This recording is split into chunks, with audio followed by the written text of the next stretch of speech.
আপনারা দেখছেন Bankura TV breaking news. Bankura টিভিতে আপনাদের স্বাগতম। আমি বাঁকুড়া টিভির চিফ এডিটর। আপনাদের সামনে একটি গুরুত্বপূর্ণ ব্রেকিং নিউজ তুলে ধরছি। দেখতে পাচ্ছেন উদ্বোধন রোটারির RCMC লাইব্রেরির উদ্বোধন হয়ে গেল আজ। দেখতে পাচ্ছেন সেই খবর পশ্চিমবাংলার একমাত্র প্রতিবাদী চ্যানেল বাঁকুড়া টিভির পর্দায়।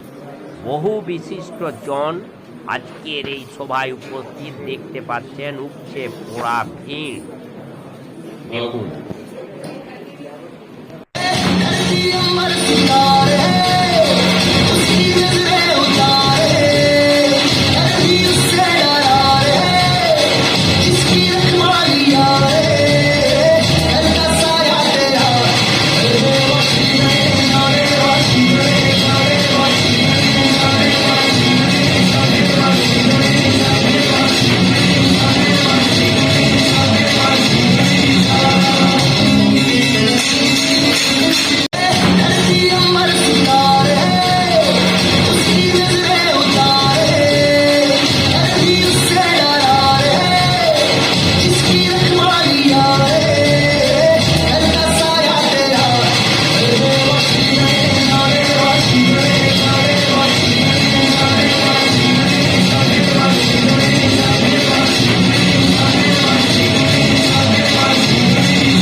সকাল 10টা থেকে বিকেল 5টা অবধি এটা খোলা থাকে।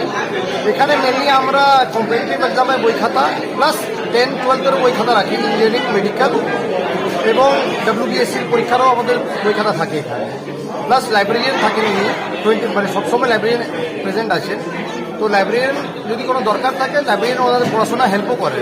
আর আমরা যদি চাই কোনো ওরা বলে কি কোনো টিচারের দরকার আছে তো আমরা টিচার্সও প্রোভাইড করি। আমরা চাইছি যেন আরও বাচ্চা আসুক, আমরা আরও এখানে ফেসিলিটি বাড়াতে পারি, এটাই আমাদের মূল উদ্দেশ্য। গ্রুপ ডিসকাশনের কিছু ব্যবস্থা থাকে কি? গ্রুপ ডিসকাশন বাচ্চারা নিজেরা বসে বসে করে, মানে 5 জন বাচ্চা এসছে, ওরা নিজেরা বসে করে গ্রুপ ডিসকাশন করে। আচ্ছা, বইটা কি নিয়ে যেতে পারে তারা? না, আমরা সেটা প্রোভাইড করি না এখন অবধি, কেন বই নিয়ে গেলে অন্য বাচ্চার দরকার হলে আমরা একটু অসুবিধায় পড়ে যায়, আমরা বই নিতে এখন দিই। এখানের জন্য কি কোনো মেম্বারশিপ লাগে বা কোনো? না, একটা মিনিমাম চার্জ আমরা নিই 50 টাকা মান্থলি। 50 টাকা।